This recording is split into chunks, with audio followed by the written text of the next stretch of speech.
Hey Queen, so I'm not gonna talk as loud as usual because there are people somewhere like over there. You may hear them from time to time. I don't know, but I feel just weird knowing that there's someone here while I'm filming. But anyways, this is episode 2.6 Successor. So basically what I think this is, in a way, Elliot's successor in a kind of twisted way and kind of unexpected that we didn't really see. At least I didn't at all. But this is episode 8, and they do touch upon the Mandela effect with in specific the Berenstain Bear kind of a thing. Um, of course, as always, I'll link in the description and stuff like this all these links of the VR experience and this and that and the app, and I will insert some pictures right here.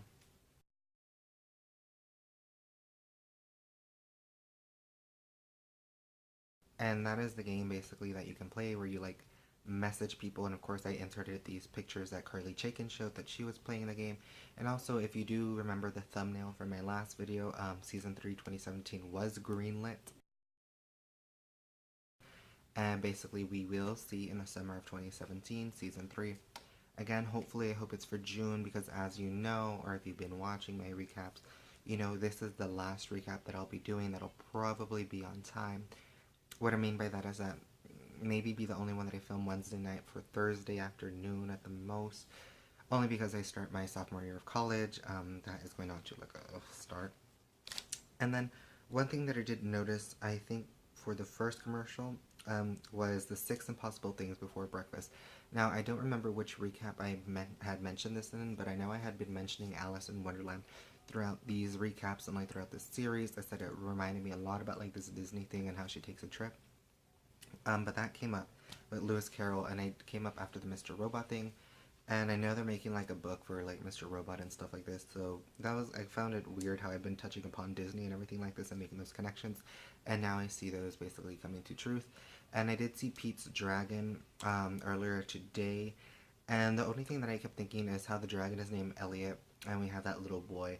And I was thinking maybe the little boy is like, you know, Elliot with like the kind of damaged childhood growing up, but then he finds like a family unit, and he kind of like, I guess, opens up a bit, and the dragon has to go with his own family, and they kind of have to split, like they can't be one together.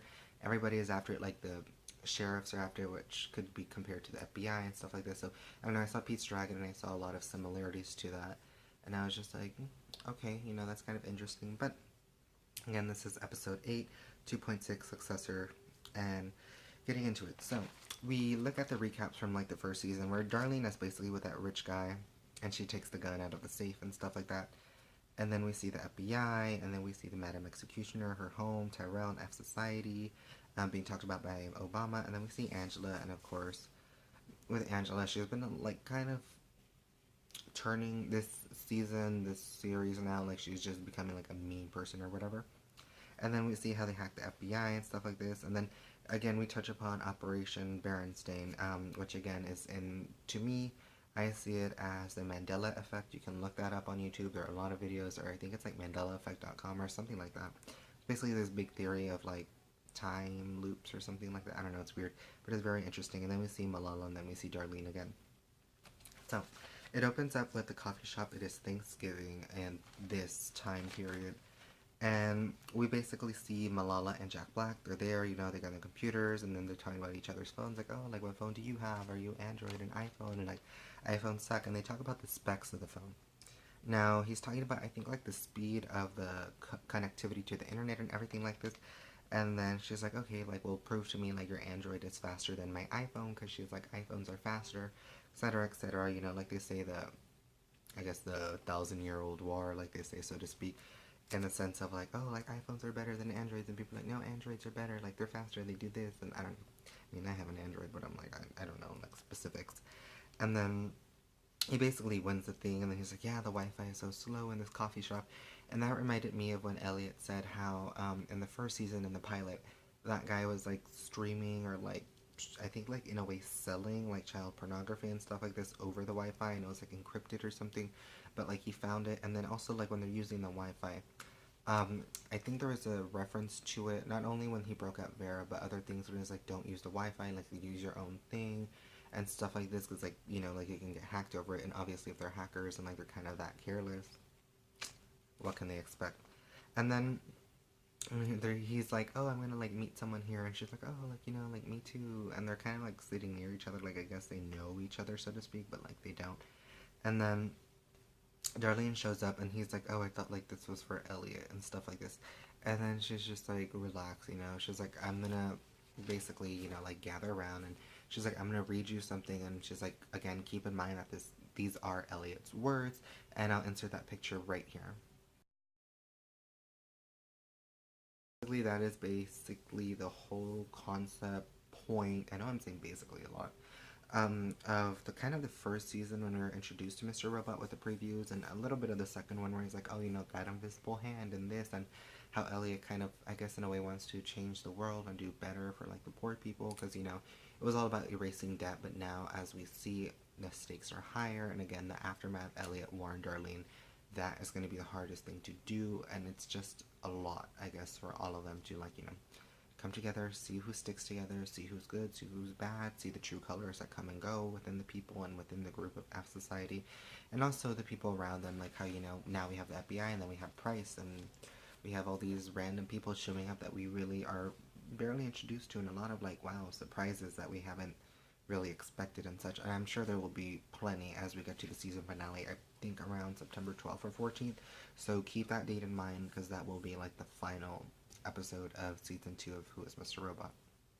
And then we go to the house, and this is the smart house that we saw in the 2-part opening, basically episode 1 and 2 of season 2, and that is, Madam Executioner's house, like that, like that evil, like, smart lawyer lady from E-Corp, basically, who just not only kills any lawsuit that comes towards E-Corp, and, like, she's basically, like, the star of their legal team, but in a way, those lawsuits kind of end with death. So, there's a lot of death that surrounds her and stuff like this, and then we see, like, Cisco and everything like this, and they're talking about tapping this phone conference, and again, that is about Operation Berenstain. And again, to me, this is in reference to like the Mandela effect, something in a way everything is kind of going wrong little by little. It's kind of like, I think, like that butterfly effect or something, like you smash a butterfly, like the past or something, all the future things change. I don't know, something like this. And it's the 4th of July and stuff. And when they do this, we see that 3 million people are basically being observed, probably the whole city, and that is in reference to the 5/9. And then they say like, oh, like we're gonna be protected by the Patriot Act, and he's like, no, like people on the phone, like they're calling in, they're having this secret conversation, the secret, I guess, almost organized investigation on like what they're gonna do, etc., etc. And then the only thing that I guess really everything starts to go to shit here basically is that they left the door unlocked. Now, the reason they leave the door unlocked most of the time, or basically as we've seen progressing through the show and the series, is that one, Darlene basically made a whole new F society of all these random people, like chores. I want to say choremen, but like, like little ant people. Not like ant people, but like, she tells them like, do this, do that, do that. And we saw them in previous episodes, like that group of people where she like smashed his phone and stuff like this. So basically that's why they leave it. They have to go through like secret routes, so they make sure they're not followed, etc., etc. So that's why the door was unlocked. Again, in the very beginning when they hacked the smart house and everything, they expected that lady, Madam Executioner, to be gone for probably longer than when she showed up and expected. So it was very unexpected for her to show up right in the middle of them posting like a video of them hacking like that phone call and everything like this. So again, something very unexpected and something that could be very costly later on in the series as this episode progressed. But we do move on to a karaoke night, and Angela is basically watching the video, and there's this old guy that shows up, and he's basically like, who are you now? Angela's been getting this question going on, I think maybe 3 episodes in now, basically saying, who are you now? Like, who do you think you are? Who have you become, so to speak? Like, she's not the Angela everybody, I guess, has grown to know, is used to. And he also kind of, like, in a way, I wouldn't say accuses her or anything like this, but alleges like she fucked her way up to the top, because it's like, oh, that's a hard pill to swallow. And so it's like, but you shouldn't, like, I think something along the lines of like, it shouldn't be that hard for you to swallow, or like to start swallowing, something like that. So obviously he's referencing oral sex and Angela getting the position where she is, because he's like, how could you be working for those people? Like, it must be hard for your dad. I mean, what they did to your mom. And again, if you do remember, her mom and then Elliot's dad were the ones affected with cancer and stuff like this at E-Corp, basically put under the rug, and it was all well, kind of, I guess, F Society's little personal attack against Evil Corp, but also, I guess, putting the fate of the world in debt to kind of cloak it and be like, oh, this is a good thing, but there is some kind of retribution underneath it. And then we do see that Angela is basically like, you know what? She slips into her like mean character or whatever, like this, like whatever kind of ego she's holding now. She's like, I make a 6-figure salary and stuff. She's like, I'm 27. That's who I am. And then she's like, you basically clean shit for a living. Because she's like, you're a plumber and stuff like this. And she's like, you're like, what, 60? And she basically kind of like talks him down and I guess like exploits him in a way. And he's kind of just like, whoa. Like I guess he didn't expect that reaction from Angela. Because Angela's very like, she's a doe-eyed little like quiet, shy girl and stuff like this. But for her to say that and kind of, I guess, pinpoint exactly what to say to kind of hurt someone, then that kind of like, I guess, knocks down their ego and brings them down like, oh shit, like they didn't expect that from Angela. And then we go back to the Smart House and they are holding the Lady Madam Executioner hostage and they basically tie her by the pole. And I think she was biting Cisco. I wasn't sure. I kind of like looked away from the screen for a minute. And then they're all basically panicking, more or less on the inside, on the outside. Obviously Jack Black is the most paranoid. DJ Mobley, he's basically he will either be the squealer in this season or he will do something like crazy and actually help everyone. But as far as I'm drawing a conclusion here, and also other things I was trying to tell like Malala, like, hey, like, like they are trying to cover themselves and stuff like this, but we need to take care of ourselves, like we need to watch each other's back, etc., and stuff like this. But I don't know, that's just the way how I feel it's gonna go down. And then we go to, okay, like we need to know as much as possible and like, set everything up like this. And he's also like being told like, hey, you need to take a deep breath and like calm the hell down. Darlene is basically like, shut the fuck up. And then we see that Malala basically may release her because the lady is like, I need to like use the bathroom or something. And then she's like, okay, like let me go check. And the lady's like, no, like I really need to go to the bathroom, like hi, like you have to release me. And obviously I thought like shit, like like she may get out, like she may run to the police or something, like something crazy like that, like screaming down the street. And then she tells her like, I don't know who you are and like what are y'all doing. And then she's like, you're Muslim, right? And then she's like, you're probably like ISIS or something. And I was just like low-key like microaggression, like micro-racial aggression against her and stuff like this. And then they kind of like fight for a little second. And then she's like, you know what, like we have this program now. But while they were like fighting, I thought she had shot her in the head, but she didn't. But like she basically like, I guess, knocked her out, so to speak. And then we move on to how Malala goes back and she's like, oh, like Darlene and stuff. She's like, I kind of like fucked up a bit. Because she's like, I basically had to defend myself because I guess trusted her that she had to use the bathroom. She's like, I let her go and stuff like this. I kind of like let the prisoner free for a second and she kind of messed up. And then that's when I thought she was shot on the head because they show a close-up, but I guess she just like really hit her hard with whatever. And then she's like, you know what? She's like, we need to make sure she won't talk, Darlene says.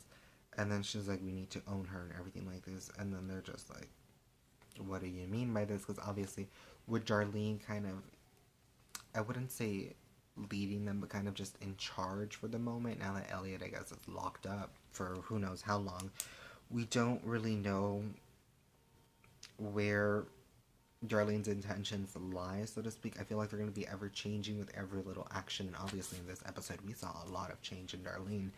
But we just don't really know where things are going to go. We don't know how things will change due to Darlene, or maybe someone like Jack Black or like Malala, who kind of seem to be paranoid, but Jack Black seems more like a conspiracy theorist guy. And then obviously we have our doubts with Cisco, if you do remember. I think the last episode or the episode before where those people from the Dark Army put something under his nail bed or whatever, and like he's like in cahoots with them, and like who knows what his intentions are against F Society, what he really has to do with the 5-9 attack, what anyone has to do within working each other. But again, it all always goes back to Elliot. And with Jack Black and Malala saying that, how they thought they were going to be with Elliot before joining F Society, we don't know how much danger Elliot can obviously possibly be in. So that is one thing to think about when watching this series and watching the episodes. Like, what is everyone's true intentions? And I think this is more I don't say introspective, I don't know if that's the word, but about each character and like their thoughts and their ideas and everything like this. And I guess just the way they're thinking and like scrambling in the aftermath that again Elliot said would be the hardest part of basically anything after the hack and everything like that. And then we move on to Angela singing. So she was at that karaoke bar, and now she's basically singing in between, like, I guess, like a couple of scenes you can say. And we see Cisco and Jack Black. They're basically on the phone in the email accounts of Madam Executioner, like trying to find any information about her, trying to hack her, trying to exploit her. You know, like they need to own her, like Darlene said. And they're basically, I guess, in general, the conclusion that we come to is like, hey, we just need some dirt on her to keep her quiet, you know, like, hey, like, we know a lot about you, we knew more than you, and et cetera, you know, kind of just something to hold against her, like they say.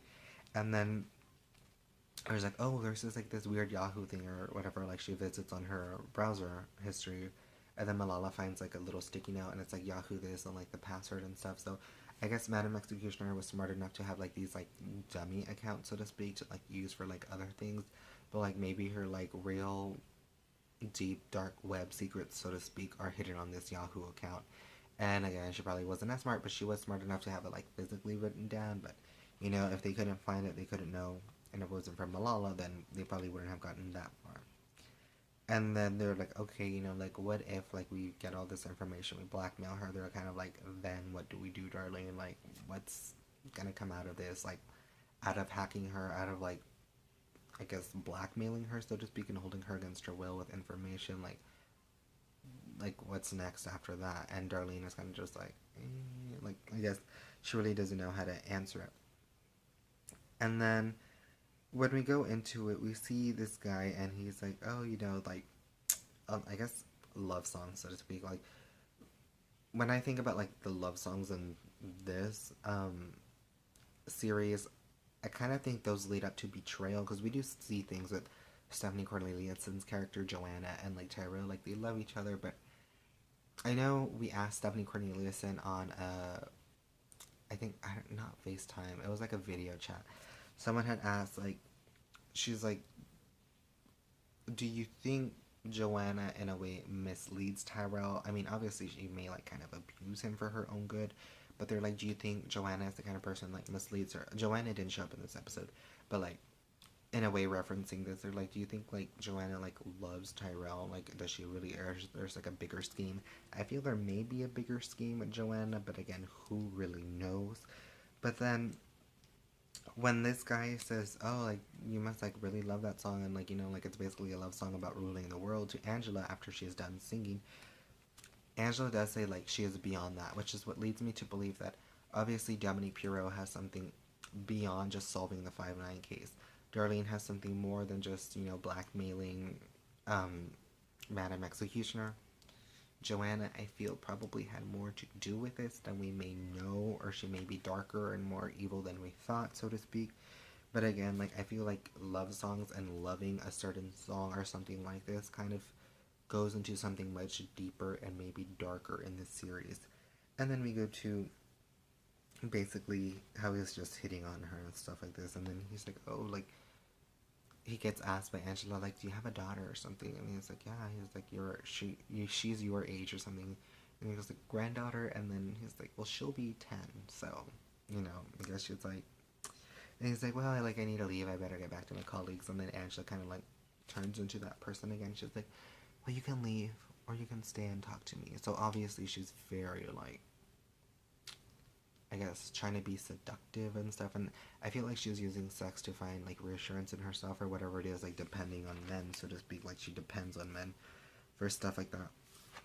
And also this does remind me of Joanna again, how she kind of like used Tyrell for like S&M and stuff, and she had to find another guy. But now Joanna says like, oh, she's like, I never felt like this like with Tyrell before or any other guy. And now she's like some kind of like weird like lovey-dovey person, but still she is a little bit dark. And obviously with Angela, she is on this date with that black guy that she was with, that she slept with. But then again, like she kind of just like left him for this old guy, so we're just like, and it's weird also because if you think about it, like there's this older guy, but then again she didn't want to celebrate personally or privately with Price on his birthday, so again we're kind of misled. Like what kind of older guys is Angela interested in? And then we move into basically this bullet being discussed with Dom Perot and stuff like this. And she's basically saying, like, this is evidence and this is found, like, at a critical location. So obviously this may be the bullet, you know, linked to F Society Arcade and stuff like this, and maybe Tyrell. And she's basically talking to, I believe, maybe Elliot's lawyers. And she's like, oh, you know, this is something that kind of, I guess, in a way concerns your client and stuff. And she's like, you know what? She's like, we want immunity for, like, the name and stuff. Like, she's offering immunity. She's like, we just need a name. And this all kind of revolves around how she got, I guess, so invested when she found the F Society arcade. She's like, oh, wow, you know. And then they find the bullet and stuff. And she's like, there's, like, more to this. Like, she knows there's more to it. But again, it's like, how smart is she and how, I guess, committed is she to, like, I guess, not only solving the case, but I guess in her deeper mindset of, like, justice and this and that. Because, you know, when she had that talk with, like, White Rose, it was very, like, we're finding out a lot more than we thought. And then Darlene releases Madam Executioner. We go back to that. And she gives her a cigarette and stuff. She's like, you know, like, this is a nice place and everything. Madam Executioner is like, well, like, I work hard for what I have. And again, she's basically called Madam Executioner because she also kills any lawsuit. And in a way, those lawsuits end up in death. And she's like, you know, she's like, I'm kind of glad you came home and stuff like this. And she's like, my friends are kind of freaking out. And Madam Executioner is kind of just like eyeing her like, what does this hoe want? And then she tells her, you know, like, we hacked you for blackmail and stuff like this. And she says, there's like illegal stuff that you do. And she's like, but you could probably get around it, you know, like how you got around basically, I guess, pinpointing the murder of her dad, so to speak, not only on Evil Corp, but more or less her, because she tells her, the first time I had seen you, she's like, you aged well, because she says, the first time I saw you, she's like, I was 4, and you were on the TV, and she says, you know, it was like this big news thing where you basically cleared E Corp over everything that they were basically sued over in that big, like, thing when everything happened of like, oh, you know, like, they kind of illegally did this, and this caused, like, cancer in some people, etc., etc. A lot of people died, most importantly, Mr. Robot and Angela's mother. And then she's like, during that all, she's like, you're in the back behind, like, a lot of men in suits, like they say. And then she's like, you kind of laugh. And she's like, no one noticed. She's like, but I did. And stuff like this. She was like, it was very fast and everything like this. And then she's like, you know what? She's like, I've taken down your company. And then she's like, now I have the home and you. And she's like, I guess in a way, reassuring Madam Execution, like, I own you now. And you assume that Darlene is gonna go for answers. You assume Darlene's gonna be like, I want you to do this, this, that, and like, don't talk, and like, I need this, and like, who else is, you know, like, you think Darlene's gonna go a lot deeper from there. But then she's like, where from here? And then this is the part that went like, whoa. She basically tastes her into the pool, and she just falls into the pool, and we're just like, wow. And then we go to Malala and Jack Black. They're laughing and stuff like this, and then she's like, okay, like, she's like, we can, like, scare her back or whatever. And then he's like, okay, like, why would you use a stun gun? Like, she has a heart condition. And I did notice this. There was something like heart, whatever, in one of the emails. And they're, like, trying to, like, hack her and, like, find out more information about her. And then he's like, you didn't see those emails? Like, she had a heart condition. Like, she had emails, like, I guess from her doctor and stuff like this. And then she was like, no. And then she's like, okay, well, like, you guys can go and stuff like this. She was like, we're gonna, like, stay here, wipe down, and, like, figure everything out. And then they're leaving, but Jack Black kind of, like, stares at her for a bit, and he's just like, he knows something in Darlene either snapped or changed or whatever and stuff, so he's kind of like, and obviously he's been paranoid all this time, so I guess that's just one more thing to add on top of that. And then Cisco does kind of seem odd because he's kind of there like, Darlene is changing, like she killed someone, basically, like, ruthlessly and in cold blood, so to speak, by just tasing her. And then Darlene basically goes and sits at the laptop and stuff like this, and she basically sends emails for, like, an auto reply saying, like, I'll be out of the office, so if anyone, like, goes looking for Madam Executioner, it's like, I'm gone, you know, like, I'll be gone from, like, X day to X day and stuff like that. So she basically sets up the fact that, like, Madam Executioner, like, disappeared or whatever, like that. With Jack Black and Malala. And he's like, you know what? He's like, I kind of think, like, again, in his paranoid, I guess, state of mind, so to speak, he's basically thinking, like, you know what? Like, there's no way, like, she did it on purpose. Like, did she not, like, see those emails and stuff? Like, he's like, there's no way, like, Darlene could have just killed someone. Like, again, like, no one thinks anyone can, like, kill someone like that, especially with the way how Darlene did it. And then she's just like, you know, maybe it was like self defense. Like maybe she attacked her because obviously she had attacked Malala. So I guess Malala was like maybe she like jumped at her or something. She did it by accident, and like you know like Darlene just went to scare her or whatever. But like she didn't know she had that heart condition. She killed her by accident. But again, Jack Black has his doubts, and then they're basically like, what's the plan to each other and stuff? It's like okay, like well we just go home and everything like this and. He also says like, okay, like there is no home, like the Dark Army could be after us, and he's also like the FBI is probably going to be on top of us, and stuff like this, or the cops. And then she's like, well, I can't leave my family, you know, like she's very close to her family, Malala. And then he's like, you know, like we should have left. That should have been the first thing we should have done, and everything like this. And he did, I think, mention that in one of the previous episodes how they should have just left everything behind and just like started anew and stuff like that. And then he's like, we were, I guess, in a way, like too stupid to realize this and everything like that. And then he's like, you know what, like peace and everything. And then as he gets on the subway and stuff, there's like a, I guess, policeman who like talks on the walkie-talkie while he's walking behind Malala on the bench as she probably waits for another train on the subway and stuff like this. And then she kind of like looks back as I guess now she's getting paranoid with what Jack Black is saying. She's like, oh shit, like you know, like I may be being followed and stuff like this. And then we move into with the body is just the body's just floating in the pool, like they say, like her body's still there. And we're just like, okay, like. And then there's just like, okay, like we'll leave and like we'll wipe the place down and we'll run for it and everything like this. And Cisco's like, we need to tell people like, hey, like the place has been burnt, like we need to move out of here and everything like this. And then she's like, no, she's like, we basically need to get rid of the body besides just wiping the place down. And in a way, when you think of getting rid of the body, like I assume like they're just gonna throw it in a dumpster or something, and like make it look accidental or stuff like that.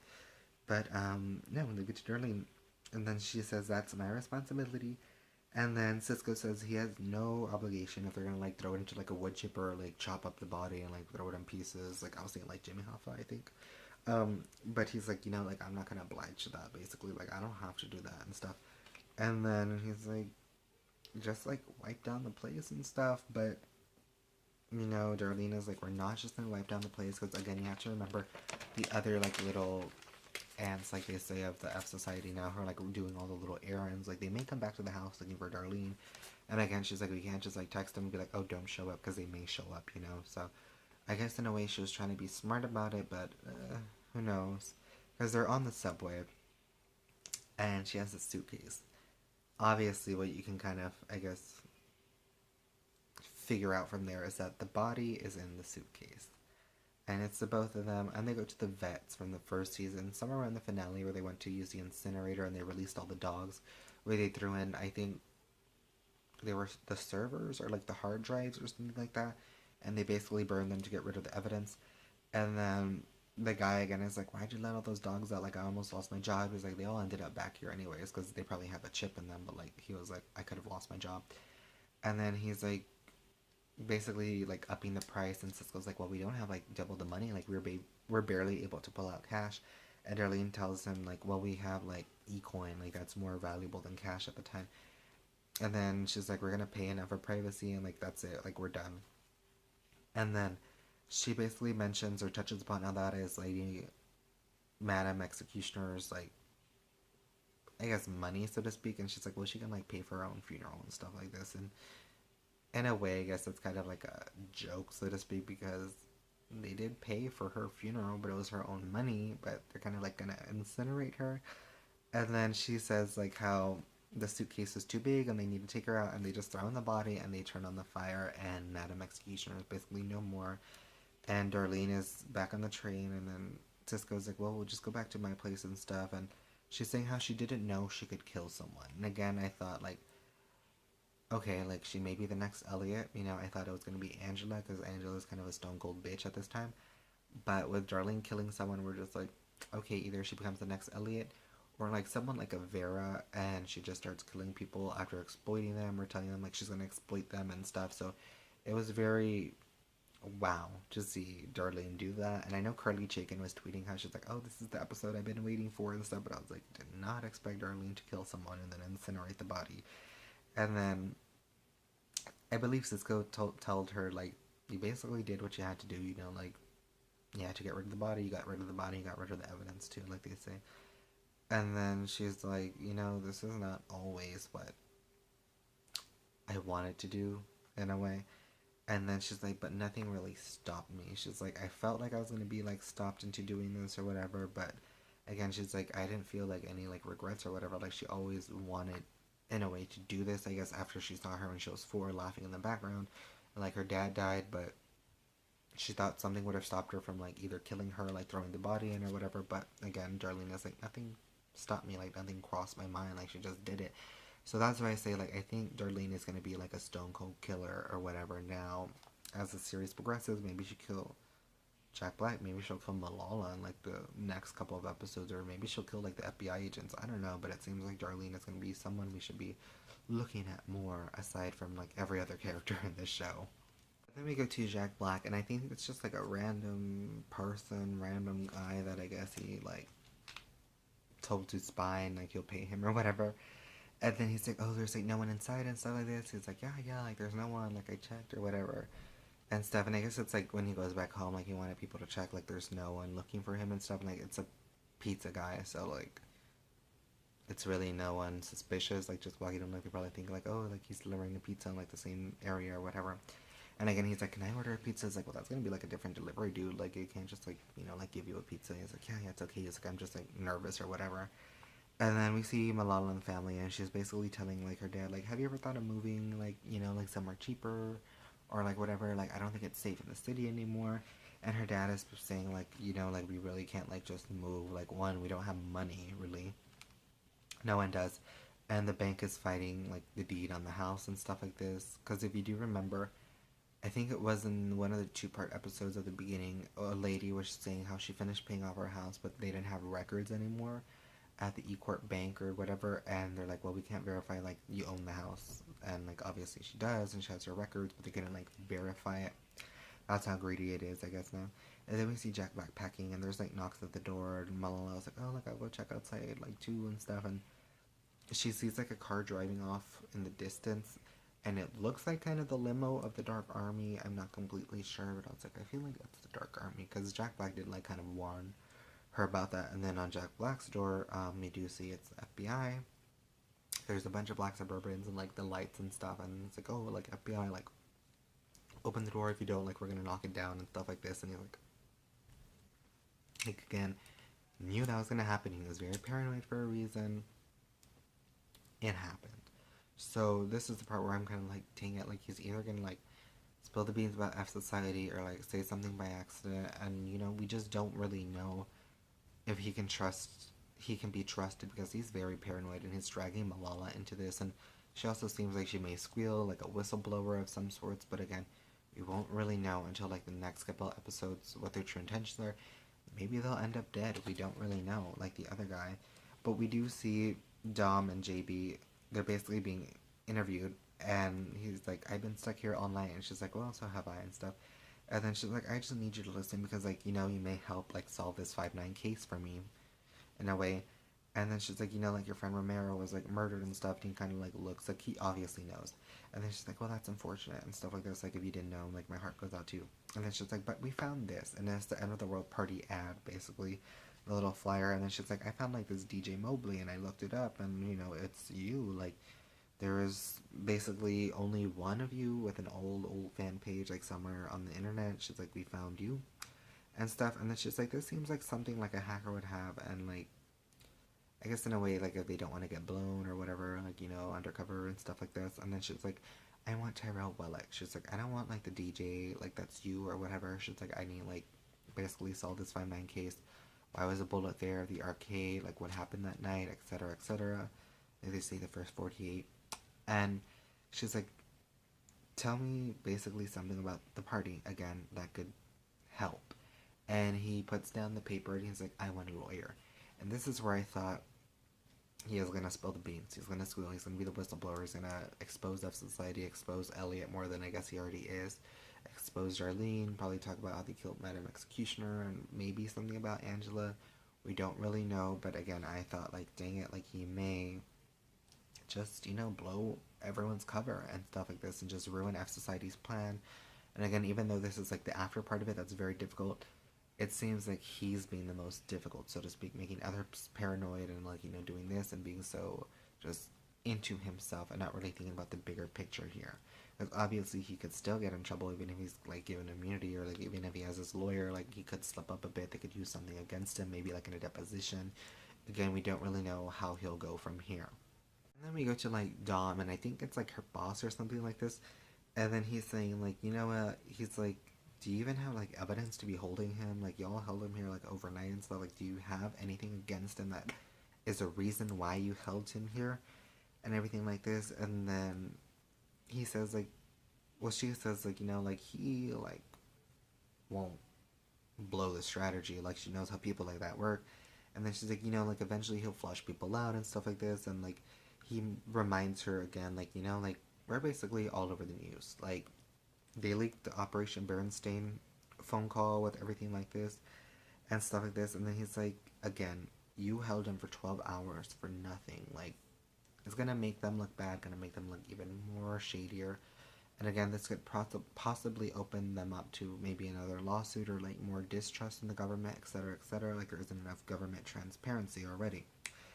And then basically there's paranoia in him again, as always, because he's let go and stuff like this, but they're done with him. But again, he is so paranoid. The first thing he does, like, when he gets out, is he basically takes out, and I think it's like a 5-second, like, a Snapchat text, so to speak, on, like, this Trenton thing, and it basically wipes his phone and he resets it, and it's saying, like, okay, like, we need to meet, like, where we met or something like this, and it's like at 12 p.m. and such. And again, that is to Malala, and Malala's like, oh shoot, like, like, something went down. She packs some stuff and she's like, oh, like, I'm gonna be back later. She, like, tells her dad or whatever, and she basically, is at, like, the diner or, like, the coffee shop. It didn't look like the coffee shop, but I'm pretty sure that's where they met or something. And when she's at the coffee shop, you hear the door open, and she kind of just, like, looks, and then we see Jack Black, and he's, like, walking in. He's just, like, walks in. It looks like maybe he saw something from afar. We don't know. So the only thing I'm, I guess, trying to figure out here is maybe the Dark Army or the FBI went after Malala. Maybe he saw something, he decided to run. Again, we don't really know what is going on now, because we do think maybe the Dark Army could be attacking them. We do think the FBI is after them. Maybe Dominique is personally going to go after her. Like, we don't really know how this may end up in the end and how everything is going to, like, be fiddled all together, so to speak. So then we see Dom, and she is looking at the video. The, I guess now infamous video with, like, F Society talking about the Operation Berenstain thing. And then that black guy we figure out was with the FBI. And he's talking about how Angela is kind of, like, mean and stuff like this, and, like, he couldn't get anything out of her. And I guess he was planted because they know Angela's kind of, like, going around with guys, like they say. And then he's like, oh, like, like, I can't, like, figure her out or anything. Like, I can't get anything out of her. Like, she hasn't mentioned anything. And at the time that he was, like, sleeping with her, like, we see her in the living room, she was like, I am, like, independent or whatever. Like, I am this, I am that. And that always makes me laugh. And then she's like, dang it, like, she's like, I can't go into, like, the video and stuff, because they're, like, trying to decode the video, like, see if they can, like, find where it was uploaded, like, find more information, who uploaded it, who's in the video, stuff like this. And they talk about Snowden, and I think, I'm pretty sure it was Snowden that Carly Chaikin, and I think the actors and actresses got to talk to on, like, that little, like, robot screen thingy, and we got to, like, video chat with them. And again, they mentioned greater government transparency and stuff like this, because the news is talking about, like, hey, like, there's, like, 3 million people that are affected, and, like, again, they're being spied on with, like, no information, and, like, it's just all secret and stuff like this. And then, again, he mentions how Angela's, like, some stone cold bitch, basically, and, like, he felt, I guess, sad, like, he didn't, like, whoa, like, she kind of hurt me. And how he basically was bailed on for, like, this older dude, and she's like, oh, like, is that, like, someone she knows, like, is that a contact or whatever?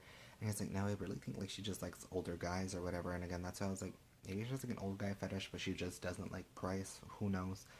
But then we see Darlene, she wakes up and she's at Cisco's house and she's like, Cisco and stuff like this. And he's like in the shower. And at first I thought, like, because he didn't answer, I was like, oh shit, like maybe he's dead or something like this. And like they're about to kill her. But then he's like, oh, like, what's up and stuff. And then she kind of like sees the laptop and she's like, huh. So she logs onto his laptop basically when he's like, oh, I'll be out in a second. And she's gonna like hack him. And then we see Malala again at the coffee shop. She's like, where are you? And stuff like this. And Darlene sees a picture of her sleeping. And he has been talking to the Dark Army. There's a reason why he said, oh, let's go to my place. And then it's basically saying, like, oh, like, she's with me and stuff like this. And the Dark Army is like, good, like, you did good getting her and stuff. And stage 2 is going to be, like, into progress or whatever. That's probably what White Rose has in mind, besides eliminating possibly the FBI, eliminating F Society, more important, Darlene, possibly Elliot from inside the gym, which is why when I think Elliot was about to be attacked and killed, and when Leon killed everyone, I said, oh, like, tell White Rose I did you good. Maybe they just want Elliot alive and everyone else is like expendable. Again, who really knows? And I just thought, like, okay, there has to be a hit on her and the other members of F Society. And then basically Malala's door opens and stuff like this, and we do see the laptop that is basically crushed. She already found out what's happening. She knows he's in cahoots, whatever, and he's like, oh, like, what the hell and stuff. And then she gets a bat and she just hits him in the face with it, and that is the end of the episode. But what we do see for the previews of the next episode is Elliot's in prison. There's some talk going on. We see possibly the Dark Army cleaning house. And we do see Price, and he mentions a great chaos. And again, whatever that means, we don't truly know. Again, like, you're just never gonna know what to expect with this series. But again, I really hope you like this recap. Please subscribe. It would mean a lot to me and like the video. I will link everything down below in the description that I said I would link, you know, like the VR experiences, everything that I've been linking so far. And again, if you don't follow like Mr. Robot or I or anyone else on Twitter, you should probably, you know, follow us and tell us that you follow us and stuff like this. But again, we don't really know how this, I think, season will just end. We don't know who's going to come out like on top, so to speak, and everyone's truer intentions or stories and such. Like, it's crazy. And sorry I was so quiet, and if you really can't hear me, again, I apologize in advance. There's just like people like there, I don't want them really hearing me, but what can you do? You probably like hear background noise, maybe you don't. But anywho, I want to say hi to Rami Malek, stay safe, and God bless you guys. So again, please like, rate, share, subscribe, and anything like that. But again, hi to Rami Malek.